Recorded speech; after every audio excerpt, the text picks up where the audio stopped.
Welcome to a Telltale Books video.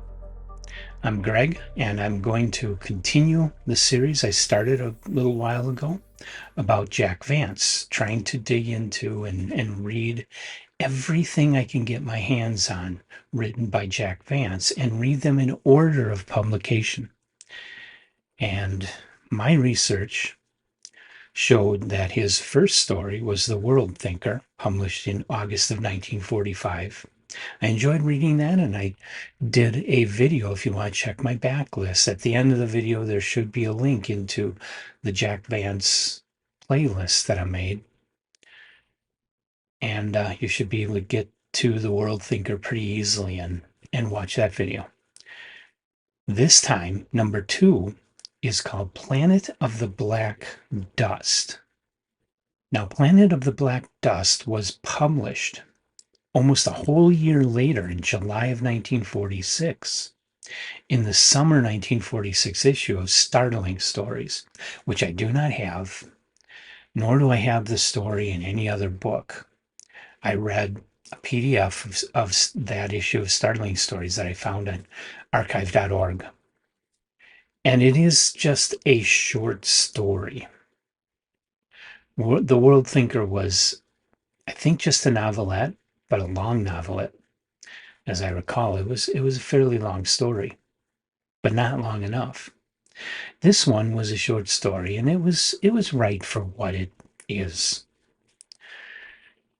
Now, in this story, you got a guy named Holderline. He's a crew member on a cargo ship, and they're transporting some kind of rare oils to um, Earth worlds from some far off planet where they were collected, and they're shipping them. So this valuable cargo, Holderline notices that the captain is acting kind of odd. And Holderline isn't quite sure what's going on, but something isn't adding up. And he thinks it through when the captain asks him to, when they get into trouble, the captain directs people. The captain and one other guy are going to take one escape ship, and Holderline and the cook are going to get in the other one. Well, Holderline had already thought to stop and check things out, check both the escape pods out. And the one that the captain directed him to use, sure enough, there wasn't any fuel in it anymore, just enough to launch them away from the ship, and then they would be stranded, and the gravity of the local star would pull them into that sun, and they would die. Well, Holderline saw this ahead of time and filled up the fuel on this pod, so now he's okay. But sure enough, they escape because the ship's in trouble, so they're going to scuttle the ship. And as they're out away from the ship, they see a pirate ship coming in and going after their ship. Well, Holderline is like 3 steps ahead of the pirates and the captain. He manages to get back to the ship before the pirates can get there. And he attaches to the ship in a way that they can't see that he's there, and he hides out on the ship. And he uses the guns on the ship to disable the pirate ship, and then he gets away in his escape pod down to the planet of the black dust. Literally lands on this planet, and he sinks ankle deep into a layer of black dust that's just covering everything. Okay, and the adventure continues from there. I won't go into all the details because you may want to read it. It is an enjoyable story. There aren't any important ideas or important thoughts here. There's no philosophy like from H.G. Wells. It's just an adventure story. And it's just a fun adventure story. And it's 1940s, so it's fairly simple. All the characters are men. There's no women in this. There's no blacks in this.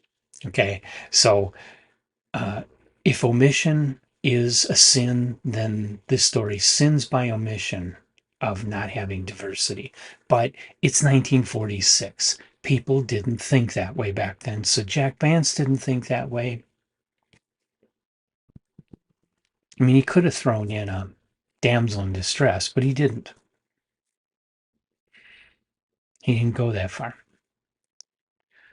Um, there's no deep character here. The characters are basic stock characters from science fiction adventure stories, and it's stock science fiction adventure. You got space pirates, you got precious cargo. I mean, and there's a lot of things you could take to task. Like, why would an advanced space star-faring civilization need oils? It seems like a very um, 2000 BC kind of treasure to be carrying around, or even when the pirates were around on the seas here on Earth, they might have gone after cargoes like that. But advanced spacefaring civilizations, you'd think they'd want something more useful and more valuable than olive oil or whatever. Um, I felt that the story read like it's a chapter of a much larger work. And it could have been. He could have written story to begin this. He could have written 2, 3 chapters leading up to this one. And then this chapter could be kind of like a third of the way through and write another, 9 or 10 chapters after that and make a good 150 to 200 page novel out of it. But he didn't. He chose not to. He chose to just write this. Okay.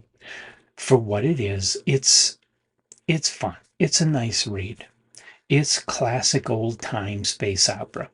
Okay. If you like 1930s science fiction, if you like Doc Smith, if you like the Legion of Space, or um, or if you like some of those Manly Wade Wellman stories I've been reading so far, the early space operas that he wrote, then you'd like Planet in the Black Dusk. But for my money, The World Thinker was a better story. I enjoyed that a lot more. This one was predictable and simple. So we got a ways to go, I think, before we start really seeing Jack Vance at his best. He's kind of his writing is good, but otherwise he's not really innovating anything here. I guess I'll move on to the next one. Hope for better from the next one, which will be. So there's another one published in 46, this one in Thrilling Wonder Stories. It's called Phalid's Fate. And this one is longer. It's a novelette. So hit the like button, hit the subscribe button.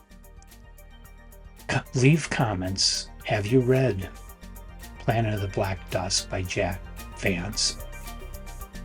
And come on back for more of Jack Vance and all the other authors I'm reading through. I've got a very long list, and I'm going to be here till I'm done.